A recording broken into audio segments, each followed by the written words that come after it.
इस वीडियो में हम समझेंगे इलेक्ट्रोकेमिकल सेल के बारे में। इलेक्ट्रोकेमिकल सेल एक ऐसी डिवाइस होती है जो केमिकल एनर्जी को इलेक्ट्रिकल एनर्जी में कन्वर्ट करती है। चलिए इलेक्ट्रोकेमिकल सेल को समझने के लिए एनिमेशन में दिखाए गए प्रोसेस को समझते हैं। एनिमेशन में हम देखते हैं कि दो बीकर को अलग अलग केमिकल सॉल्यूशन से भरा गया है। पहले बीकर में जिंक सल्फेट और दूसरे बीकर में कॉपर सल्फेट सॉल्यूशन है। पहले बीकर में जिंक की इलेक्ट्रोड और दूसरे बीकर में कॉपर की इलेक्ट्रोड डाली गई है। जिंक इलेक्ट्रोड को एनोड और कॉपर इलेक्ट्रोड को कैथोड कहते हैं। साथ ही हम देखते हैं कि दोनों बीकर को कंडक्टिंग वायर से कनेक्ट किया गया है। ये कंडक्टिंग वायर दोनों बीकर को इलेक्ट्रिकली कनेक्ट करता है। कंडक्टिंग वायर के सीरीज में एक एमीटर लगाया गया है जो कि सर्किट के करंट को मेजर करेगा। दोनों बीकर को कंडक्टिंग मीडियम सॉल्ट ब्रिज से केमिकली कनेक्ट किया गया है। सॉल्ट ब्रिज एक यू शेप ट्यूब होती है जो कि इनर्ट इलेक्ट्रोलाइट जैसे पोटेशियम सल्फेट कंटेन करती है।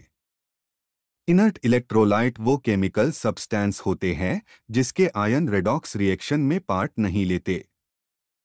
चलिए अब समझते हैं कि ये इलेक्ट्रोकेमिकल सेल कैसे काम करता है। जिंक इलेक्ट्रोड पे जिंक मेटल ऑक्सीडाइज्ड होता है और दो इलेक्ट्रॉन लूज करता है। इलेक्ट्रॉन लूज करने पर Zn+2 आयन प्रोड्यूस होता है। जिंक मेटल से इलेक्ट्रॉन लूज होने के बाद वायर के थ्रू ट्रैवल करते हुए कॉपर इलेक्ट्रोड तक पहुंचते हैं।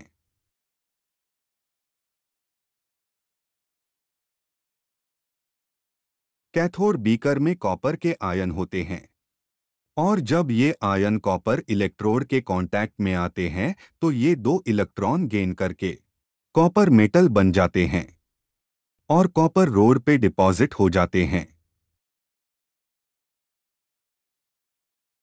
क्योंकि जिंक इलेक्ट्रोड से जिंक मेटल ऑक्सीडाइज हुआ है और जिंक आयन की फॉर्म में जिंक इलेक्ट्रोड से लिबरेट होता है, जिसकी वजह से जिंक इलेक्ट्रोड का साइज घटने लगता है।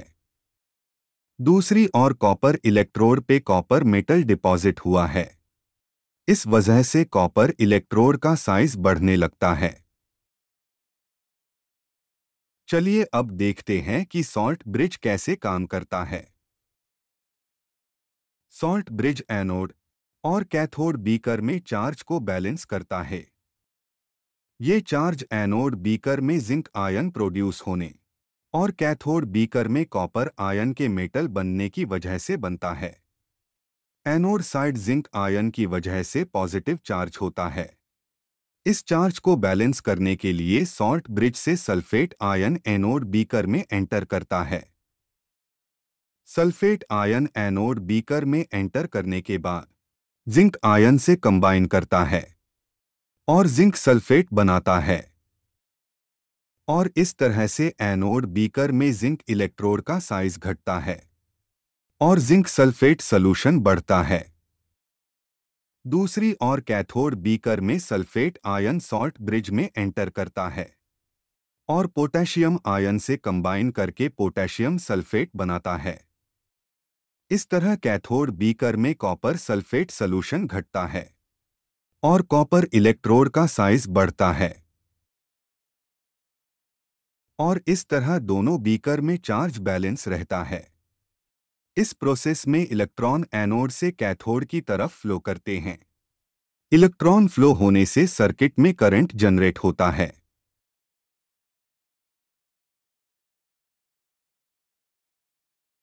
Thanks for watching.